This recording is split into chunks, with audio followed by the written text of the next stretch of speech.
Hey everyone, this can be relatively quick. Just getting you guys caught up on what I've been working on the last few weeks. I know it's been about a month since I did one of these vlogs. I'm falling behind.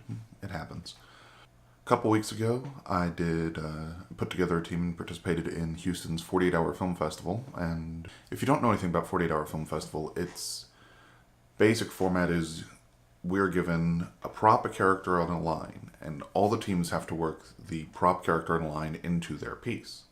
And then we draw a genre, a little piece of paper that has two genres on it. And we have to choose to make our short film with either genre or blend them into their own thing. Well, we drew a genre that 48 Hour calls film de femme, which, as my friend Alexandra will tell you, shouldn't have to exist, because why don't we just write strong women anyway without being told to? And I'm inclined to agree with her. So we pretty much had kind of a free rein to do anything. So we ended up with a darker story, because we didn't want to go. We didn't want to go to the action movie place with the character, because that's, too easy. So we ended up with a darker story about a human trafficking victim who had to escape from her captors. It was a long weekend. It got our script written. I helped get the script drafted, and I went to bed at 4:30 a.m. Saturday morning that weekend. And then Alexandra stayed up another few hours. She went to sleep at like 6:30-ish. Then we all got up and got to work on pre-production, got the thing storyboarded out, and got our location locked in the morning. And we were on set by 1:30, 2 o'clock, and we wrapped at 10 p.m. It was a really long day. But I think we got a really amazing piece out of it. I mean, it's, considering that we turned it all around within, and the production itself was turned around in less than 24 hours. I mean, that's the crazy thing about this process. You spend most of your time shooting and editing, but the actual concept, the creative, is done, like that. It's over and done with before you even know what's going on. And then, so we shot it. We wrapped at about 10, brought everything back here. We shot everything 4K, or almost everything 4K. There was some B camera stuff that Jose and Jonathan did that was pretty cool with their Canon DSLRs. Copied all that footage over, got it edited, exported the project at 6, and then had to drive back up into town. Turned in everything at 7:28 p.m. The deadline was 7:30 p.m. A couple weeks ago, we did whenever it was, we had the preliminary screening, where everyone who turned something in, regardless of whether or not it was on time or eligible for judges' awards, disqualified for whatever reason, everyone who actually turned in a finished product got to have their film screened. So ours was screened, and I really feel like ours. I know everyone feels like their own project is the best project. It's their baby. I really feel like ours was among the better of that group. From a quality perspective, but it was also the darkest of the group. We did a pretty dramatic piece without any comedic relief, and it was the first thing that was shown to the audience. So they had one really dramatic piece and then a pile of comedies or lighter dramas that had some comedic relief in them. As of the time I'm recording this, the final judging hasn't been released yet, so we'll see.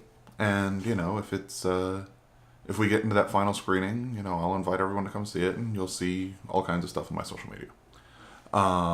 Anyway, the week before 48 Hour, I shot a teaser trailer for TITUS Andronicus in Galveston at night, and it looks freaking awesome. Here's a quick little teaser for you.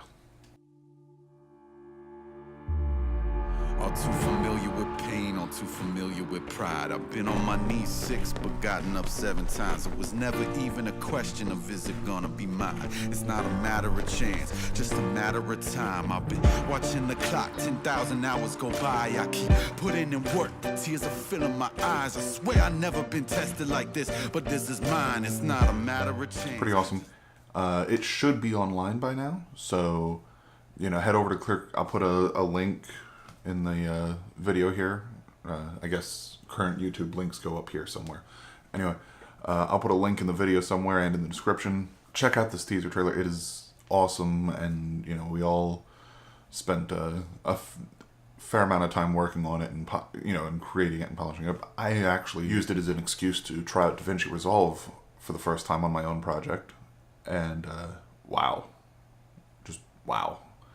It's the amount of control you have over the color in that tool is literally insane. It's, coming from Premiere and Avid's color correction tools, it's just so much more powerful. And it actually runs on my computer, which is surprising because it doesn't run on my edit workstation at work. Besides that, I've just been, the reason I haven't done one of these vlogs yet between those two projects is as soon as I got out of 48 and got recouped from it, I was back at work, and we shot the other day on like Monday, I think we shot an interview and B-roll set at a veterinary hospital up in town.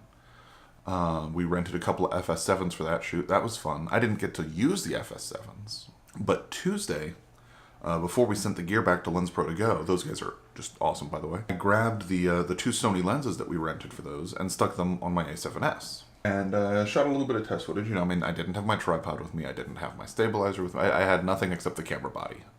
So it's a little shaky, but overall I'm really impressed with both lenses. They're good lenses.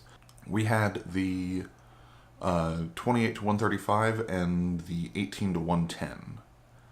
And the 18 to 110 is a cropped sensor lens, so it actually felt a little longer on the A7S, which is a full frame sensor.